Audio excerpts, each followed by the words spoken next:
குருவாய் வருவாய் அருள்வாய் குகனே. என் தங்க பிள்ளையே, நான் உனக்கு குருவரம் கொடுக்க அல்லவா வந்திருக்கின்றேன். குருபலனை அனுபவிக்க நீ தயாராகிவிட்டாய். காலையிலிருந்தே உனக்கான விஷயத்தை எப்படியாவது உன்னிடம் சேர்த்தே ஆக வேண்டும் என்று திருச்செந்தூரில் இருந்து என் பிள்ளைகளை காண்பதற்காக வந்திருக்கும் பொழுது உனக்கான வெற்றியை தருவதென்று முடிவெடுத்து விட்ட பிறகு நீ கவனமாக கேள். நீ ஆச்சரியம் படும்படியான நிகழ்வைத்தான் உனக்கு நான் நிகழ்த்தி தரப்போகிறேன். நீ செய்யும் விஷயமும் செய்கின்ற முயற்சியும் அங்கு தெளிவாகவும் தூய்மையானதாகவும் இருக்கும் பொழுது எதற்காக அங்கு பயப்படுகிறாய்? அனைத்தும் உனக்கானதாகத்தான் இருக்க போகிறது. உனக்குள் இருக்கும் திறமையை வெளிக்கொண்டு வந்து உனக்கு என்ன கிடைத்தால் நீ சந்தோஷப்படுவாயோ அதை கொடுப்பதற்கு இந்த முருகனானவன் அப்பன் வந்து இருக்கின்றேன். என் பிள்ளையே, மற்றவர்களிடம் பேசும்போது நீ கவனமாகவே இரு. உன்னை யாரோ ஒருவர் அங்கு புகழ்ந்து கொண்டே இருக்கின்றார். காரணமின்றி நீ அங்கு தலைகால் புரியாமல் ஆடிக்கொண்டிருக்காதே. அந்த நேரத்தில் தன்னடக்கத்தோடு உன் வாழ்க்கையை செயல்படுத்தி கொண்டே இரு. விமர்சிப்பவர்களை பற்றி கலங்கி கொண்டிருக்காதே. அமைதியாக இரு. உனக்கு பின்னால் இந்த முருகனானவன் இருக்கிறேன் என்று அவர்களுக்கு தெரியாது அல்லவா? அதனால் ஆடுவோர் ஆட்டமெல்லாம் ஆடிவிட்டு போகட்டும். கலைந்து போகின்ற காலத்தில் உனக்கு கை கொடுக்க இந்த முருகனானவன், இந்த வேலவனானவன் நான் வந்து இருக்கும் பொழுது நீ மனம் வருந்தாதே.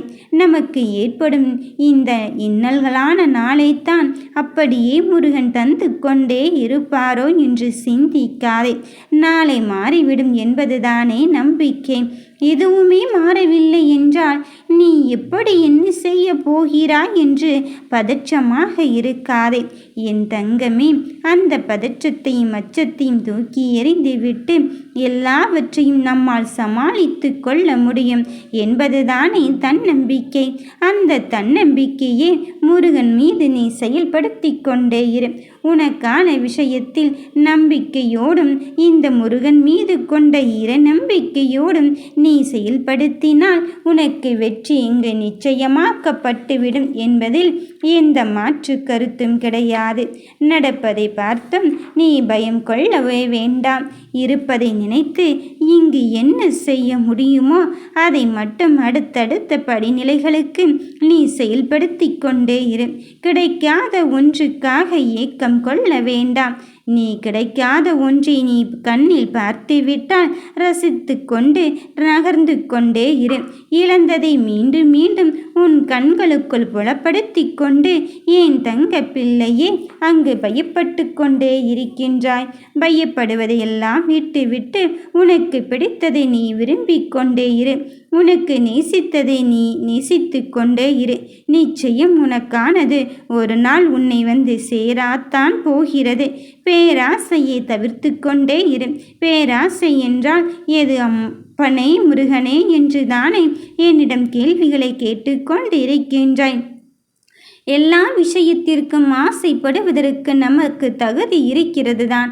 ஆனால் அந்த தகுதிக்கேற்ற உழைப்பையும் இந்த தகுதிக்கேற்ற முயற்சியும் பயிற்சியும் பெற்றிருக்கிறாயா என்பதுதான் உண்மை.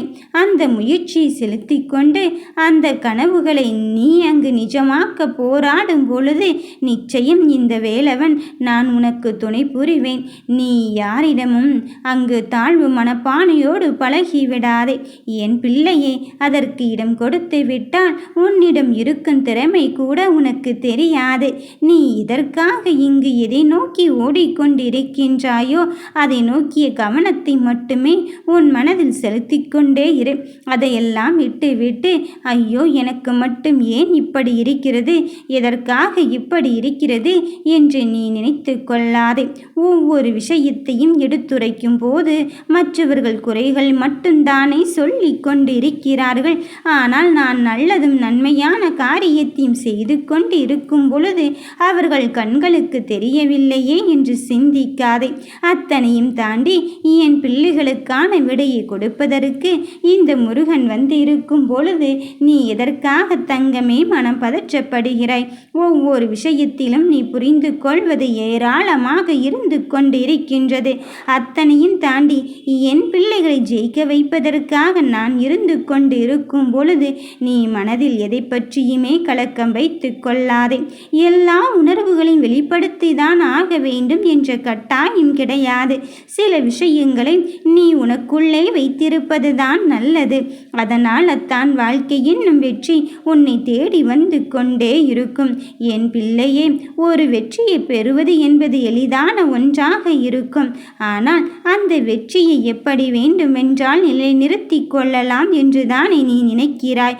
அதுவல்ல என் பிள்ளையே. உன் கர்வத்தையும் ஆணவத்தையும் விட்டுவிட்டால் மட்டும்தான் உன் வெற்றியை அங்கு நிலைநிறுத்த முடியும். உன் சந்தோஷத்தை மகிழ்விக்க நான் வந்து இருக்கும் பொழுது நீ எதற்காகவும் எதை நினைத்தும் வருத்தப்படாதே.